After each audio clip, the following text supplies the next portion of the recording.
Well, now let's take a look at the second type of improper integrals. This would be the type of improper integral that's created when I break the condition that I'm working with a continuous function. And you'll see this listed here right away in our definition. Suppose that f is continuous, but not on the entire interval from a to b, just from a up to b, but not including b. We'll have a discontinuity at b.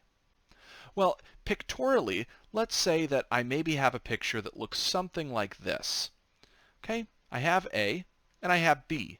At B, some discontinuity happens. For the sake of argument, let's say it's like a vertical asymptote. So maybe my graph goes something like this. Well, I can certainly see that I have a bunch of area underneath this curve as I go from A over to B, and it kind of stretches up vertically here. Now, I can't evaluate the area from a to b because I don't meet the conditions for a Calc 1 integral. But again, I could introduce this value of t here, and if I imagine finding the area from a to t, I can see that that's definitely doable and an easy Calc 1 question. I could then imagine moving t towards the value of b to kind of stretch the green space to cover the red.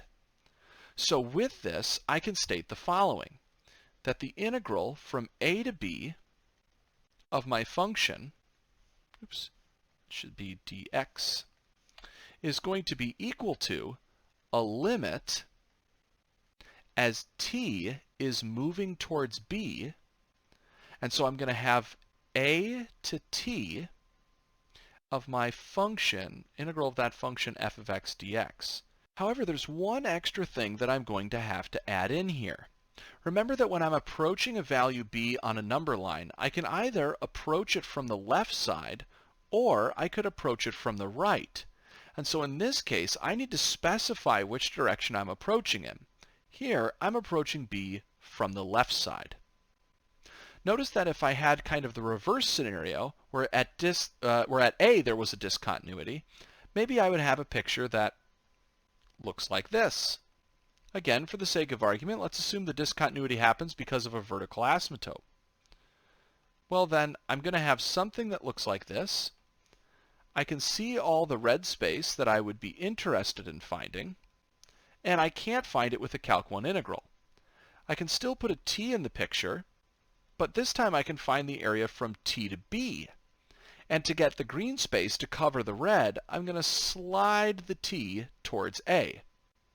So in this case, I would state that the integral from a to b of our function is going to be equal to a limit as t slides towards a.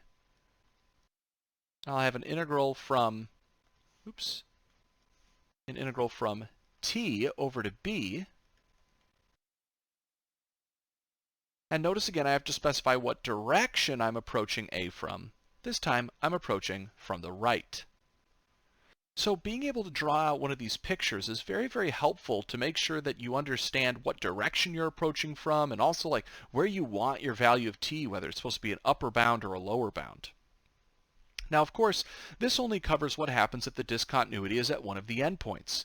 But what happens if a discontinuity occurs at c and c is in between a and b? Well, let's go ahead and try to draw a picture of something like this. So again, I have an a and a b, and it's a beautiful continuous function until I hit c. Again, for the sake of argument, let's pretend it's a vertical asymptote. So maybe my graph goes something like this. Right? So I have a nice continuous function, and I'm moving in this direction. Well, I can see again all the space that I want to grab. I want to grab all of this space, and then all of this space, right? But I can't quite grab that yet. So what I could do is possibly think about separating this integral, again, into two integrals, or this region into two regions.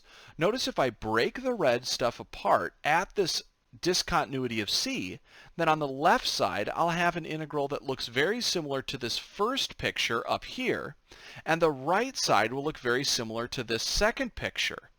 So if it's the case that the integral from a to c, which is improper, and the integral from c to b, which is also improper, if both of those are convergent, then we can say that the integral from a to b will actually just be equal to integrating from a to c plus the integral from c to b.